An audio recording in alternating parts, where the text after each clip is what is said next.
of our nation's capital in Washington, D.C., bringing compelling interviews, insightful analysis, taking you beyond the headlines and sound bites into conversations with our nation's leaders and newsmakers, all from a biblical worldview. Sitting in for Tony is today's host, Jody Heiss.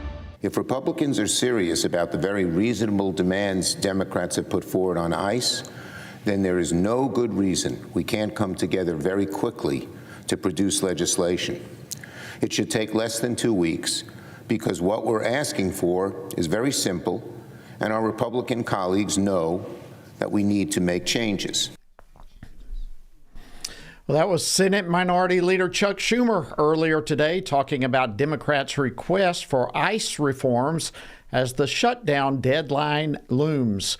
Welcome to this January 30th edition of Washington Watch. I am Jody Heiss, a senior fellow here at the Family Research Council, former member of Congress, and of course, your Friday host here for Washington Watch. Thank you so much for tuning in.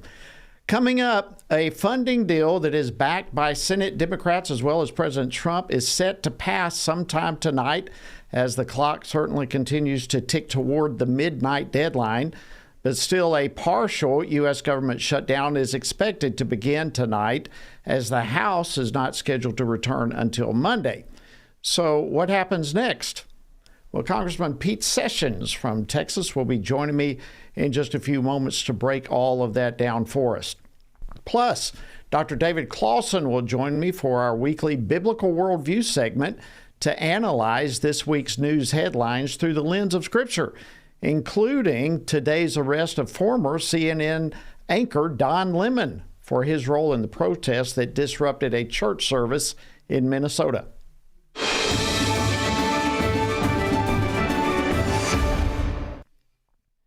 So the U.S. government is on the verge of yet another partial shutdown, even as progress was made on a bipartisan funding agreement in the Senate to keep the federal agencies open. And at the heart of it are calls for stricter guidelines for federal immigration agents. And joining me now is Washington Stand reporter Casey Harper, who's been following all of today's stories. Casey, let's start with this one. Can you walk us through the basic outline of what this deal is?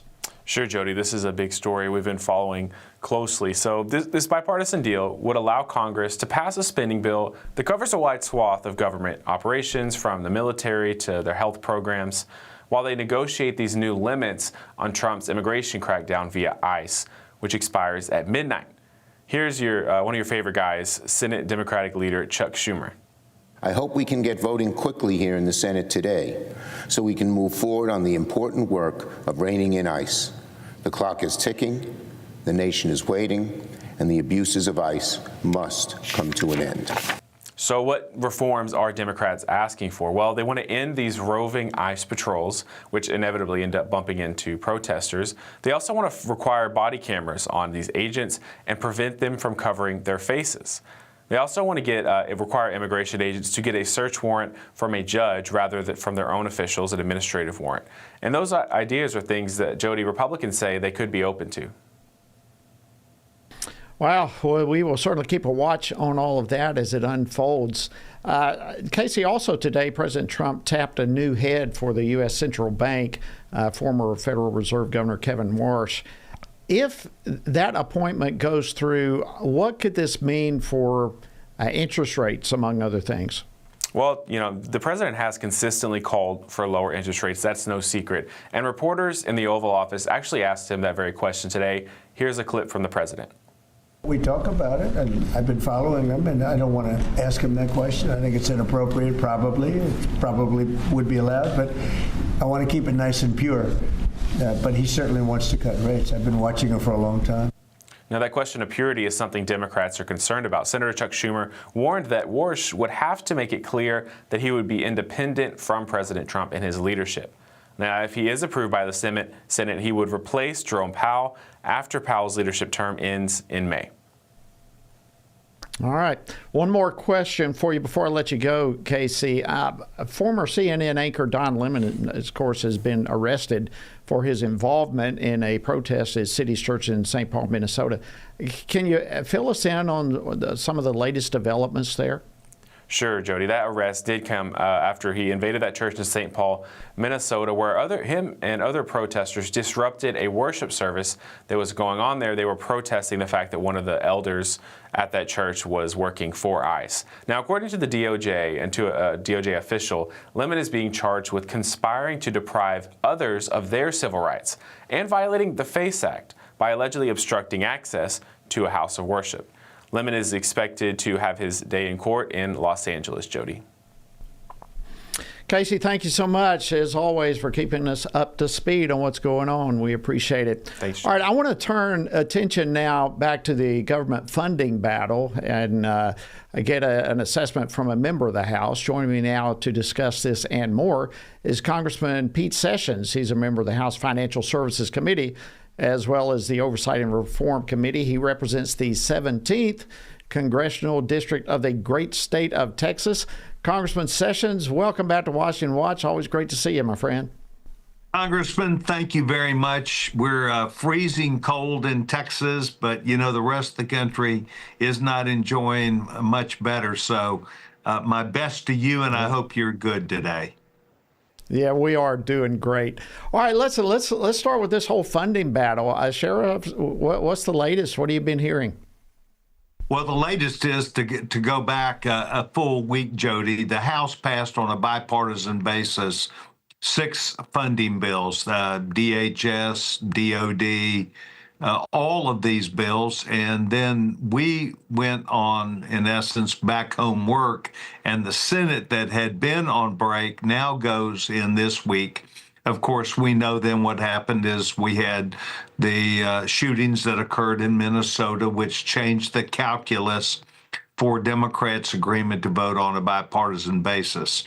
What is happening as of today is the president has, I think, thoughtfully agreed that he needs to relook at the process. You heard, which was just discussed, the parameters under which Democrats would ask that the president change the operations of ICE.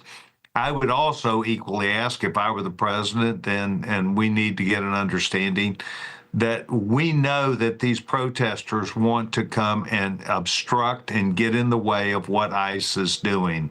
They want our ICE officers to take masks off and to be able to do a whole lot of things. But I didn't hear any responsible content about them changing their behavior. I think both sides would have to acknowledge we should not move forward with what has been happening, but it will require a good bit, I think, of comfort on both sides to restrain what they are doing as well if they expect us to do this. So the House is going to have to relook at this, and the president has his views about trying to avoid much of a shutdown to make this as short of a shutdown as possible. Members of Congress were advised this afternoon, please get in town. Please get in town in time for a vote on Monday afternoon. I intend, as I always do, to travel. It takes me all day to get there. So I will get in tomorrow and be ready to vote. But the belief is they're trying to get it expedited through some process, but that would require a vote by every member that I'm sure, as you remember this, Jody, well, the majority has to pass it first before it becomes bipartisan. Absolutely. Well, if I can, while I still have you, Congressman Sessions, some other news, I wanted to get your take on the president's nomination today of former Federal Reserve Governor Kevin Warsh to replace Federal Reserve Chairman Jerome Powell. What's your thoughts on that? Jody, this is an important piece part of the president's economic package. As we all remember and recall, the chairman of the Fed, Jerome Powell, openly supported President Biden's what turned out to be $3 trillion worth of extension of money to pay down the loan to the government to pay for during the government the shutdown during COVID. and they extended $3 trillion. We're still paying the interest on that. We're figuring out where the money went now. And of course, we're finding out some of the holes in that. But the Fed would not give in to President Trump then now to say that the risk is not as high as they say it is, and that we need to bring down cost of people getting housing, cost of small business, and we need to lower these interest rates. So it has been a simmering battle between the president and Chairman Powell. We know Chairman Powell, and it's the way House Republicans on financial services looked at it, that he would be leaving by May of this year, 26. So it's now time to nominate a person. I'm delighted that he has nominated Kevin. I think he will do a good job, but will he be completely independent? Well, that's the request, but he's got to be able to pass in the Senate, and I think he will bring realistic viewpoints about not only the balance of the risk out in the economy, but also the advantages of making sure we reduce the interest rates. Yeah, I'm sure that's going to be quite a battle in the Senate. I can only imagine what that hearing is going to be like. And of course, today the inflation is up higher than anticipated, household goods and so forth. So we need the Federal Reserve that's going to work to better the lives of the American people. While I have you, before I let you go, there's another item that I wanted to hit on with you. The word is trickling around that the House may, in spite of having your hands full, that you may be working on the framework of yet a second budget reconciliation measure. Is there anything you can tell us about that? Kind of what are the thoughts on what that would look like? Well, in fact, I can. Reconciliation, which might be called Reconciliation Part 2, is a process that would allow, when the House and the Senate and the President are of the same party, it allows them to pass a piece of legislation that would not require 60 votes in the Senate. It is revenue oriented. It is intended to help a party and their political views about the economy, about the size of government. And the committees have been hard at work on this.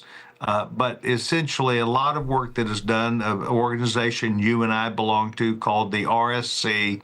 The RSC is putting together their plan and package that would deal specifically with encouraging the free enterprise system and to make sure that we are fully utilizing them before we turn to government resources. And that would save, obviously, that not just the government money, but it would immediately make the government more effective and efficient. And when we say that what we want to do is move away from government programs, we're meaning that we would like the private sector to pick up much of this slack. And this is part of why we're involved in healthcare. I believe, Jody, that we need to move a healthcare model. We talk a lot about the Affordable Care Act, but what we need to move to is getting the 170 million Americans to have same or similar health care that I do and that you had when you were in the House of employer provided. We're going to have to leave it right there. Good. Well, yes, get totally ready. agree. I hope I did well enough to get invited back, Jody. You'll be back. Texas Congressman Pete Sessions, always great to have you on Washington Watch. Thank you for joining us. Bet.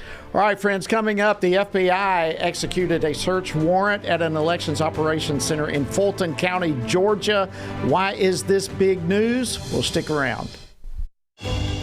We have state leaders that want to keep the deadly drugs out of their states. Maybe if these abortion pills were coming by boat, the administration would change its tactics. It's time to respect the rights of the states, and it's time to end death by mail.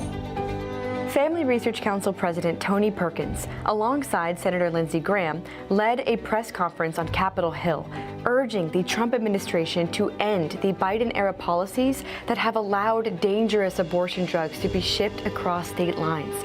They were joined by state attorneys general, pro-life advocates, and multiple Republican congressmen.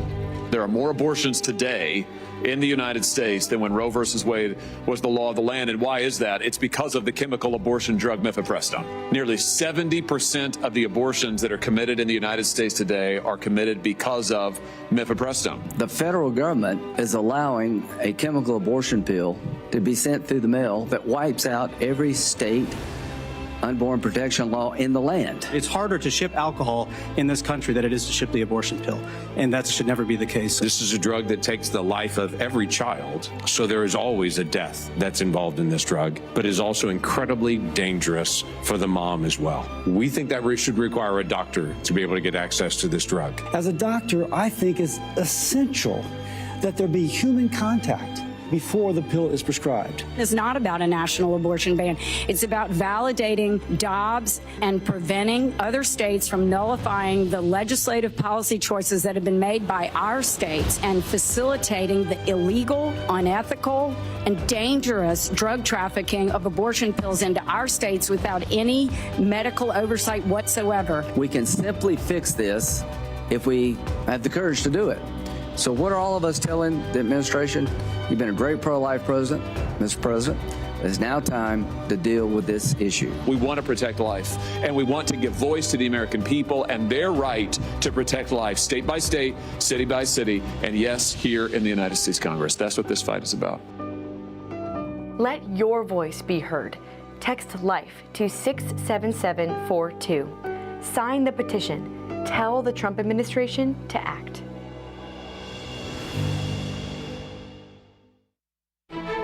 Looking for a trusted source of news that shares your Christian values? Turn to the Washington Stand, your ultimate destination for informed, faith-centered reporting. Our dedicated team goes beyond the headlines, delivering stories that matter most to believers. From breaking events to cultural insights, we provide clear, compassionate coverage through a biblical lens. Discover news you can trust at the Washington Stand, where faith and facts meet every day.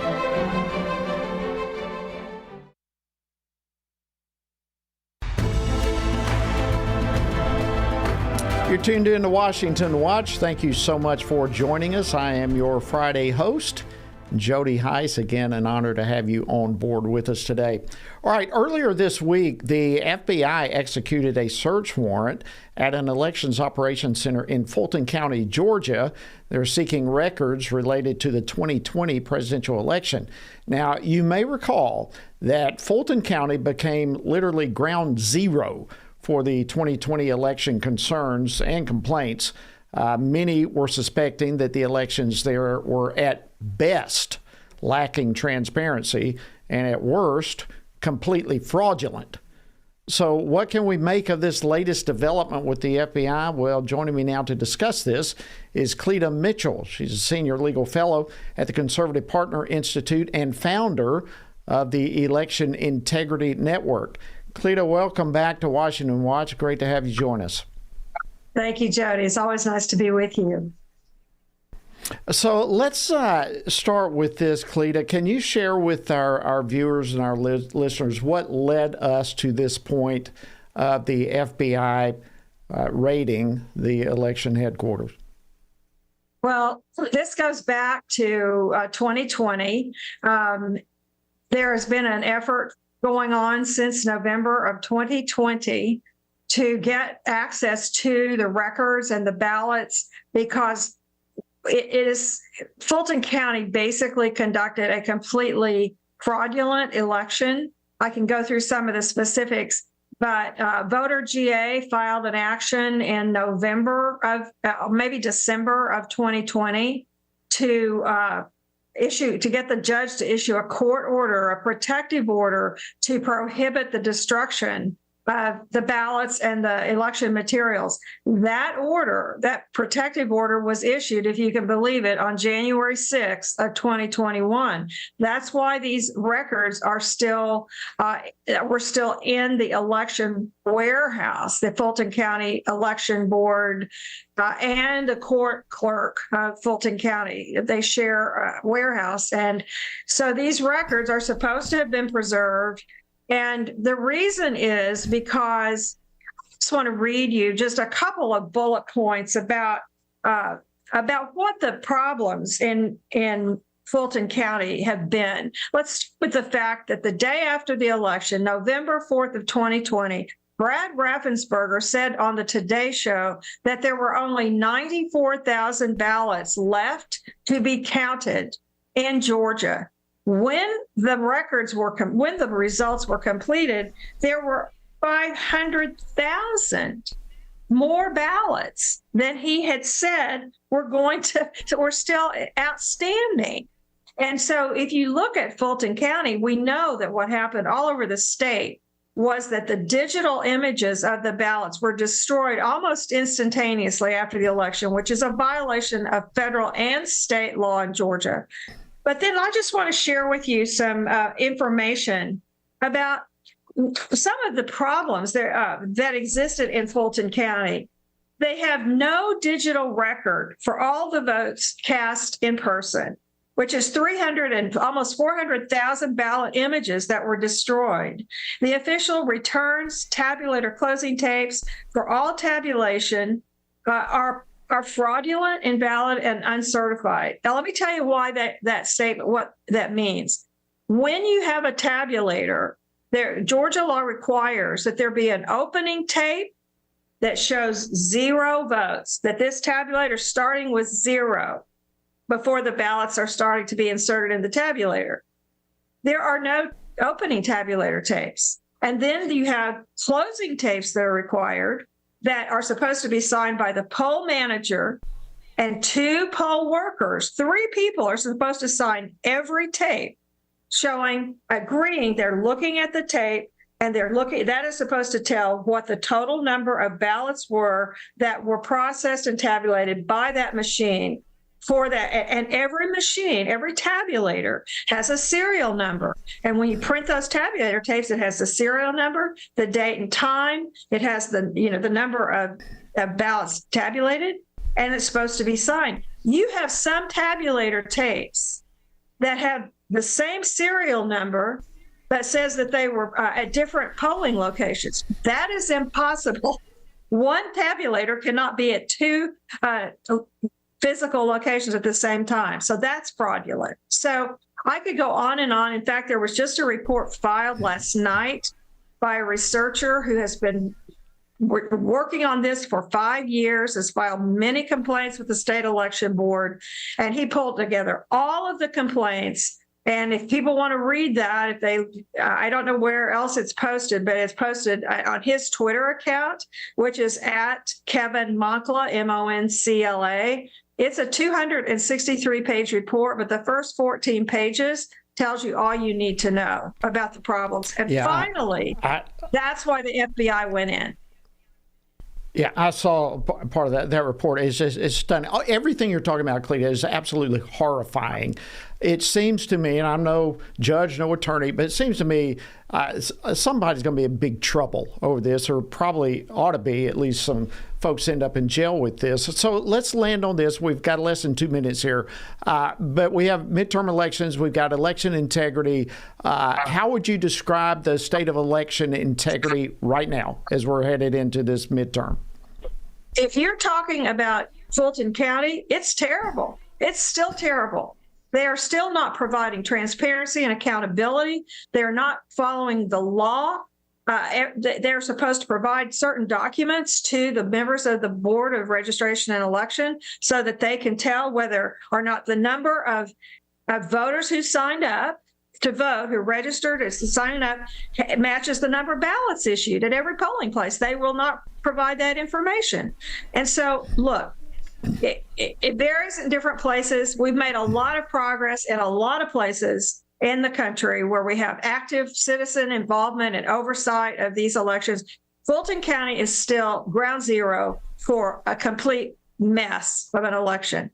And there's no effort by the powers that be in Georgia or the Atlanta Journal-Constitution. There's no reporter, no TV, none of them pay any attention to trying to fix the problem. So they just keep doing it. Hopefully this FBI action will start to get to the truth.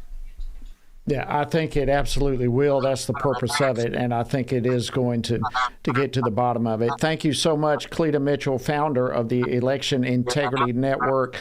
Always great to have you join us on Washington Watch. Thank you so much. All right, friends, coming up, we want to move on. There are hundreds of anti-ICE protests are expected to take place today and tomorrow. So what's behind it? Who's behind it?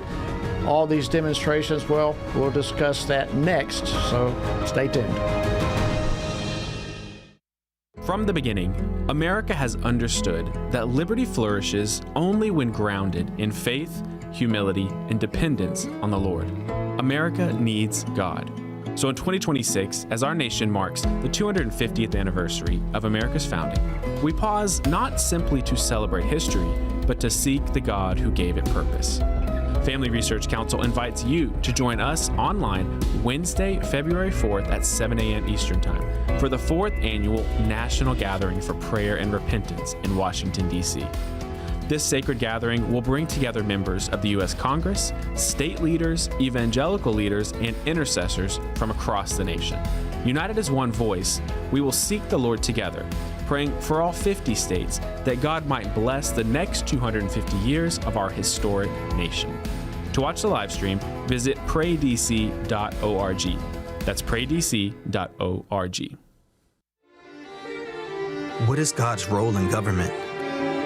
What does the separation of church and state really mean? And how does morality shape a nation? President John Adams said our Constitution was made only for a moral and religious people. It is wholly inadequate to the government of any other. Join Family Research Council for God and Government, a powerful series that explores the connection between biblical principles and the American government, equipping you with truth to engage in today's most pressing debates. We'll uncover the foundations of our nation's history and why it's relevant for today. Join us to defend God's plan for government, because faith and freedom were never meant to be separate. You can view the course at prayvotestand.org/God and Government or on the Stand Firm app.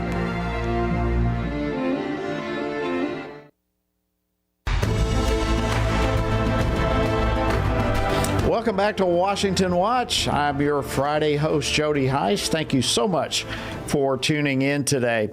All right, tensions in Minnesota continue to ramp up, prompting new protests today in Minneapolis and nationwide for that matter, all against ICE operations.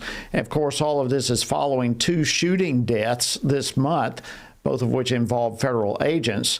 And although President Trump has said that he's wanting to de-escalate tensions, literally hundreds of protests are expected to take place today and tomorrow. So what's behind all the growing momentum of these demonstrations? And perhaps more importantly, who's fueling these protests and agitators? Well, joining me now to discuss this good friend and a great leader, Dr. J. Michael Waller. He's senior analyst for strategy at the Center for Security Policy. He's also authored and edited books relating to intelligence and political warfare, public diplomacy, terrorism, and subversion, and so forth. Dr. Waller, welcome back to Washington Watch. Always great to have you, my friend. Good to be back with you. Okay, well, let's start with what do you make of what we're seeing with all these anti-ICE protests? Is there something else going on behind the scenes, or are these just random protests? No, these are not random organic protests. These are orchestrated protests, probably orchestrated by people outside Minnesota. If you look at different movements like this around the world over the past few decades, you saw them in Northern Ireland in support of the IRA. You saw them in El Salvador in support of the communist guerrillas. You saw them in Iraq when U.S. forces went in and you had the Shiite crowds. They were all orchestrated by the Iranian regime against us. So there's some larger force behind this that's orchestrated in a very technical way, the way you would expect in a foreign unconventional warfare operation. Yeah, and that's really disturbing. I want to point out a post that you shared on X where you said that you were trained, frankly, by professional organizers while you were a teenager. And in your experience, can you share with us how these professional organizers operate and how they influence others, influence non-professionals to be agitators for whatever cause? Well, yeah, it happened in my case. I was 15 years old. I was a high school student, and my social studies teacher, who I really liked a lot, got me involved because he knew I was interested in the outdoors. I was interested in fishing. I was interested in the environment. I was not a leftist, but those were my interests. So he got me involved in the protest movement against a nuclear power plant that was under construction in our state, saying that this is going to radiate the earth and it's going to destroy the fishing beds with the water coming out of the cooling systems and so forth. And so that sincere concern of mine got me involved. And being a kid, thought it's kind of cool that these older people are taking interest in me, and they want me to attend, and they're sending you along to help you, in leadership positions and so forth, just as a nobody.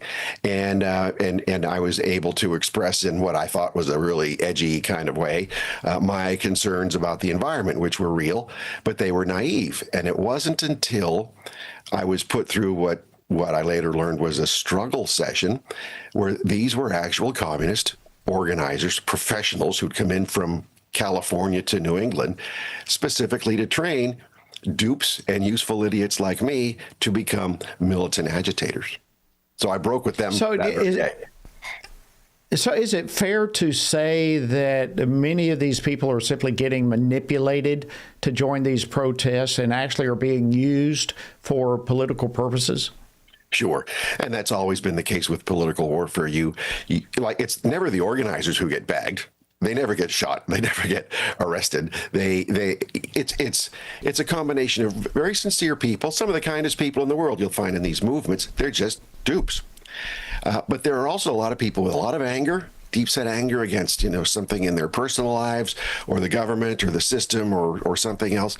Those folks who have psychological struggles are very, very easy to manipulate. And you put them out there as your cutting edge, and they're the ones who end up doing really stupid things, attacking cops, attacking soldiers and other federal agents, and they're the ones who end up getting shot to make the headlines. But it's arranged that way. This is part of the political technology to arrange for the creation of martyrs for the cause.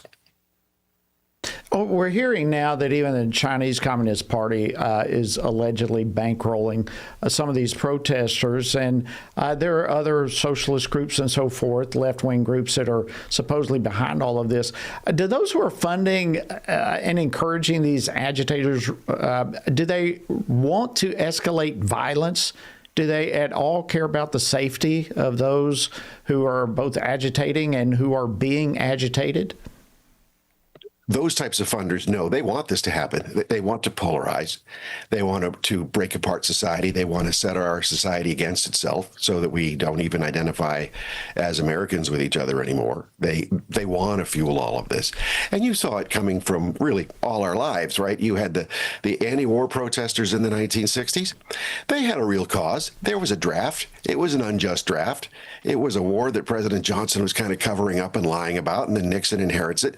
But it was against the communists. What did the communists do? They came and they turned the anti-war agitators into pro-communist organizers in Cuba, and then indoctrinated for over 50 years generations of these activists. Well, it's amazing to me how few Democrats are not how they're not getting involved as a party. Let me put this to condemn this.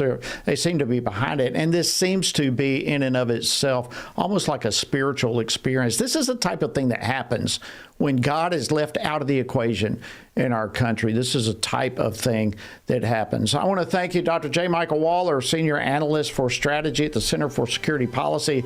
Always great to have you with us here on Washington Watch. Thanks for joining us. All right, friends, coming up, the HHS has rescinded some Biden-era policies on the abortion pill. We'll discuss it more right after this break. Stay with us. On a cold January day in Washington, D.C., thousands still gathered on the National Mall for the 53rd National March for Life. Participants came from across the United States and beyond, united under the event's simple theme, Life is a Gift. The event began with powerful speeches linking faith, the sanctity of life from conception, and America's founding principles to defending the vulnerable. House Speaker Mike Johnson addressed the crowd and expressed his thankfulness for the gift of life.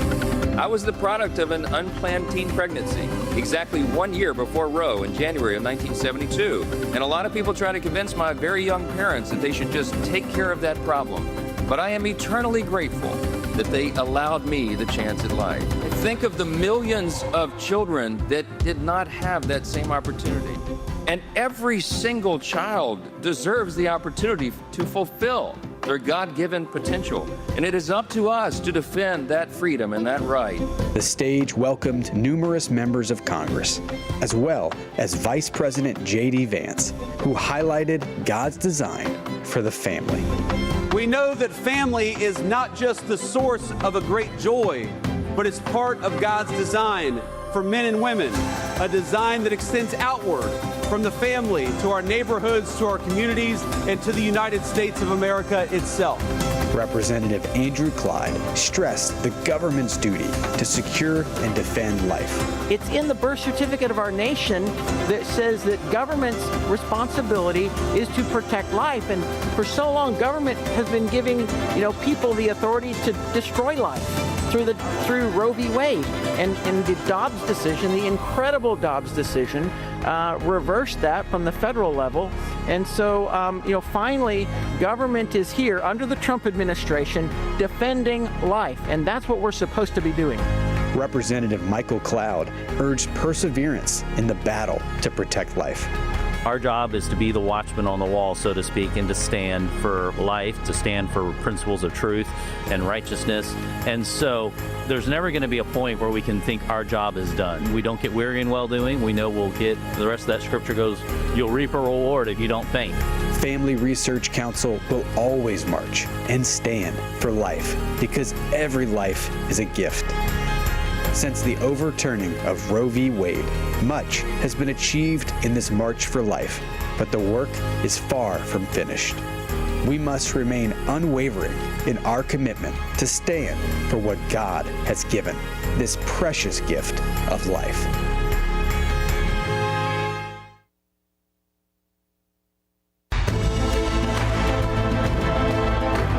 Tuned in to Washington Watch. Welcome back and good afternoon. I'm your Friday host, Jody Heiss. Thank you so much for joining us today.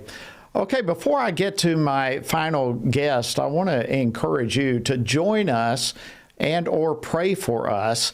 Next week, we'll be having our national gathering for prayer and repentance in Washington, D.C. It'll be on February 4th. It'll take place at the Museum of the Bible in D.C. And folks, this is probably one of the most significant events our country will have all year long. We'll be bringing together members of the United States Congress, state leaders, evangelical leaders, intercessors, people from all across the nation, and we invite you to join us as well. This is something you will never, ever forget. For more details, visit NGPR. That's National Gathering for Prayer and Repentance, is what it stands for, ngpr.org. And we hope to see you there. And if you can't make it, please pray for that powerful event. All right, this past week, millions of Americans have been paying attention to the weather, of course, and there's more, it looks like, going to be coming for millions of other Americans this weekend. But as snow has blanketed our country, there certainly has been, in addition to that, a flurry of news stories that deserve our attention. But not just our attention, they deserve a biblical perspective. So as we love to do here each and every Friday is to conclude the week and our Friday program with a biblical worldview segment. And joining me again today is Dr. David Clausen. He's the director of the Center for Biblical Worldview here at Family Research Council. Dr. Clausen, thanks for joining me as always. Happy Friday to you. Happy Friday. Great to be with you, Jody.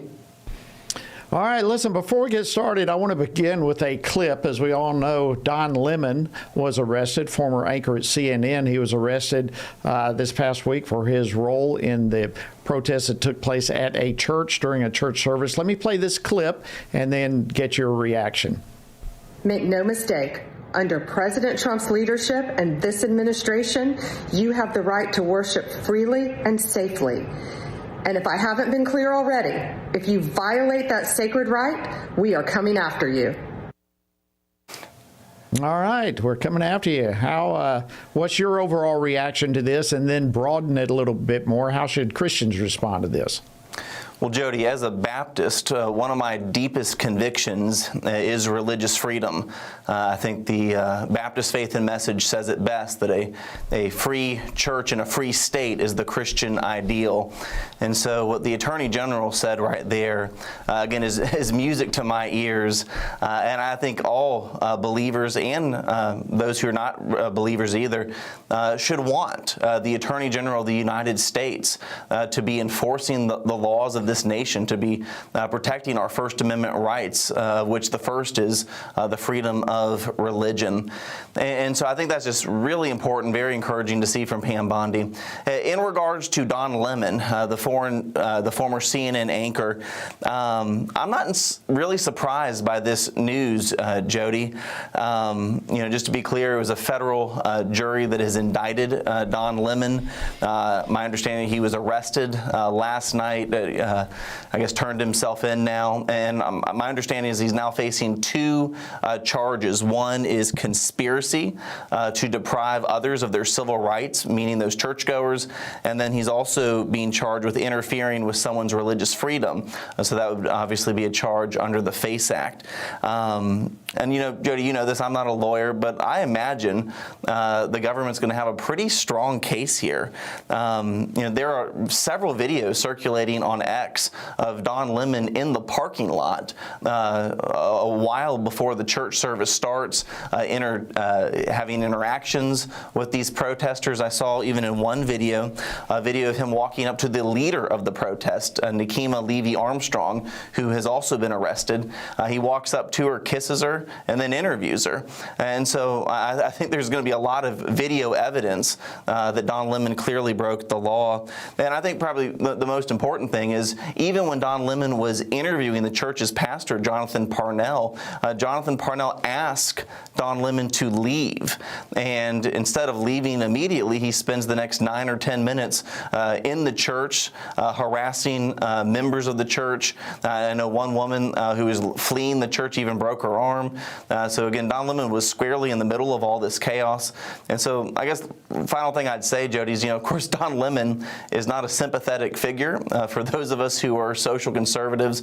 But my hope, and I would encourage our viewers and listeners, let's be actually praying for Don Lemon. Of course, we want there to be justice. We need to be praying for justice. But how neat would it be if at the end of this, Don Lemon was exposed to the gospel? I think right now he's someone who's far from God. And so let's even be praying to that, and that Don Lemon will be someone who will actually listen to the words that Jonathan Parnell in that church was trying to teach him, that the hope of the world is the good news of Jesus Christ. Yep. That's a great way for us to be praying as this moves forward. David, on a related note, it seems pretty likely, at least to me, that the escalation of violence against churches is something that is likely to continue. First of all, would you agree with that or not? But from there, what would your advice be to pastors who might be in a similar situation as this that we saw in Minnesota? Yeah, Jody, my fear is that the kind of escalation of violence is only going to continue. That seems to be the trajectory. Now, I'll say a couple of things. One, as Christians, we shouldn't be surprised by this.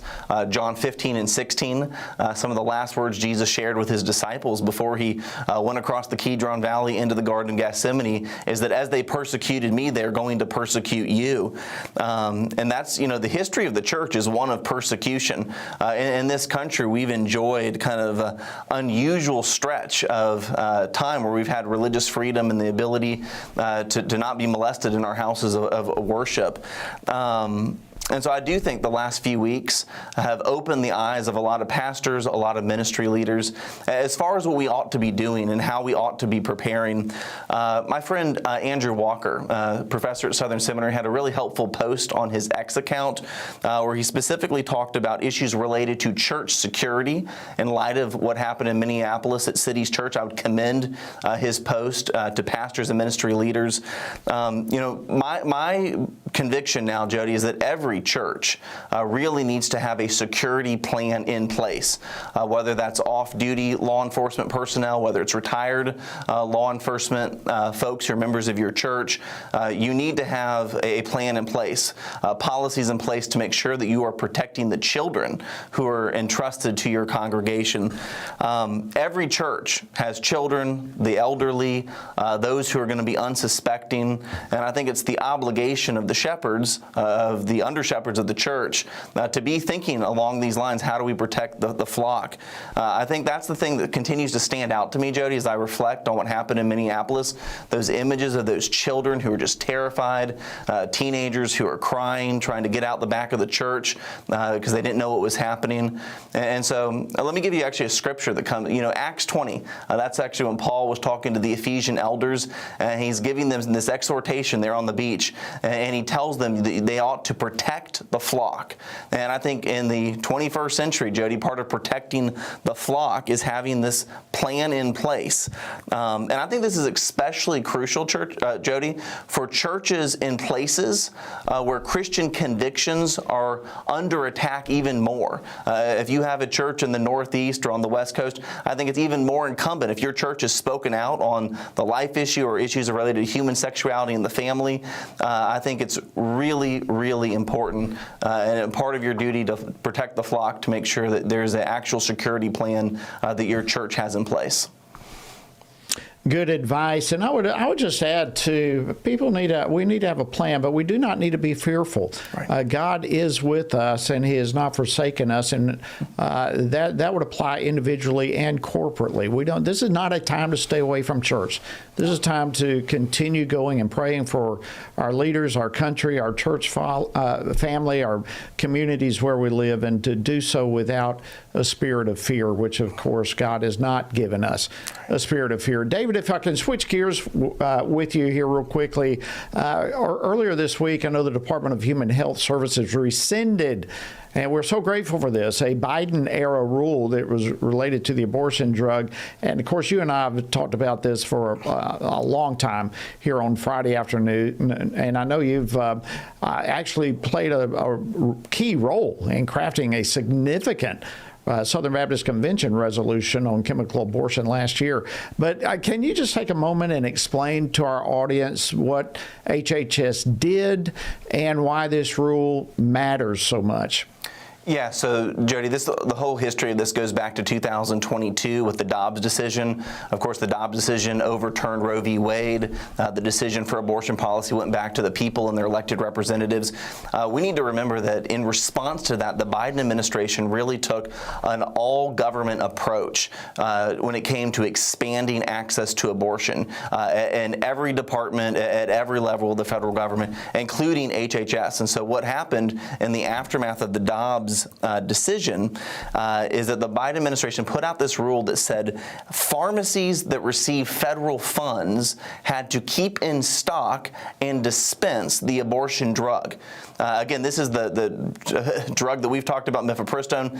This is the lethal first pill that kills unborn children. So it's lethal for babies. It also harms mothers. Almost 11% of women who take this drug have adverse health effects. But this rule that HHS promulgated said that pharmacies, so very practically, patients who are using Medicare or Medicaid, any kind of federal funds that are a part of this, these pharmacies had to keep in stock the abortion drug. So it's an incredibly, overreaching policy that they had in place. This policy was amended a little bit in 2023 when some faith-based pharmacies pushed back on this, and so they had to change it a little bit in 2023. But it's still been on the books. It's still been a source of confusion. It's still been a kind of a looming threat in the mind of some of these pharmacies, Jody. And so this is very, very welcome news. Of course, you and I want HHS to do more on this front to protect life, but as Christians, gratitude is a virtue, and so very grateful for this move by the Trump administration. Yeah, it really is good news, and you brought that up. I mean, this is a great step forward, but there's more that can be done on this whole issue, as you just referenced, and we've talked about it before, but can you briefly reiterate some of the additional steps that you'd like to see the Trump administration take on chemical abortion? Yeah, two things that come to my mind that we've talked about, Jody. Number one, right now we have law on the books, the Comstock Act, that says you can't mail abortifacient drugs across state lines. Chemical abortion drugs account for 63% of abortions that are now taking place. And so my hope is that the Justice Department would rescind the Biden era memo that they are relying on and actually enforce the Comstock Act. And then I think secondly, something that you mentioned, the Southern Baptist Convention resolution that was passed this past summer. In that resolution, we call for the FDA to revoke its approval of the chemical abortion drug, and at least while they're considering that and thinking about that, to reinstate the safeguards, including in-person doctor visits that women need to take. Because again, these pills are lethal for babies, they're dangerous for women, and the Trump administration could be doing more to protect children and babies and mothers, and we need to be continuing to advocate toward that end. Yeah, and by the way, we do have, for those who are listening and watching right now, we do have a petition that you can join us with, calling on the Trump administration to take immediate action and decisive action to end the Biden-era policies that continue to allow this dangerous abortion drug, mifepristone, to be trafficked across state lines. And we're asking that the FDA strengthen their safety standards for this. And we're asking the Department of Justice to just enforce the law that's taking place. So to sign the petition, all of you can do this. Just text LIFE, L-I-F-E, LIFE to 67742. All right, David, yesterday the president signed another executive order, this one related to drug addiction and substance abuse. Of course, he's been on war with drugs. We've certainly have watched this with the strikes on drug boats and so forth in the Caribbean. But what should we know about the executive order that was signed? Yeah, I think this is a great move by the Trump administration. This executive order simply frames the issue of addiction as a national public health crisis, and it's really seeking to try to coordinate the federal response to drug addiction and substance abuse, Jody. I didn't know this until I kind of dove into the executive order, but 48 million Americans, 1 out of 6 actually does struggle with addiction and substance abuse, and the president is clearly trying to leverage the power and resources of the federal government. You mentioned that the Trump administration has really focused, I think, on the supply side of this with his war on the drug boats in the Caribbean. I think this executive order is now trying to look at the demand side. And one thing that I know hasn't received a lot of press is this executive order does mention communities of faith as going to be an important part of this. And so again, my convention, Southern Baptist Convention, has put out resolutions dating back to 1997 on the importance of Christians ministering in this area of drug abuse and addiction. And so my hope is that with this executive order calling faith communities to be part of the problem, or part of the solution to this problem, that we'll see some major work on this. Well, David, listen, thank you. I certainly agree with you on that. My hope is right alongside with yours. I tell you, I would love, probably, let me jot down next time I have you. I'd like for you to give us a little bit of time about the biblical workshops, biblical worldview workshops that you've been participating in all across the country. I think this is something people need to be aware of, and I want to thank you for doing that. I know you've got one coming up in Indiana, several places. I think Ohio, Maryland, all sorts of places. I'd like to talk about that next time that we're together. But for now, David Clausen, Dr. Clausen, Director of the Center for Biblical Worldview here at FRC. Thank you so much. Have a great weekend. Thank you. All right, friends, that wraps up this week and this edition of Washington Watch. Have a good, safe weekend. Washington Watch with Tony Perkins is brought to you by Family Research Council. To support our efforts to advance faith, family, and freedom, please text GIVE to 67742. That's GIVE to 67742. Portions of the show discussing candidates are brought to you by Family Research Council Action. For more information, please visit TonyPerkins.com.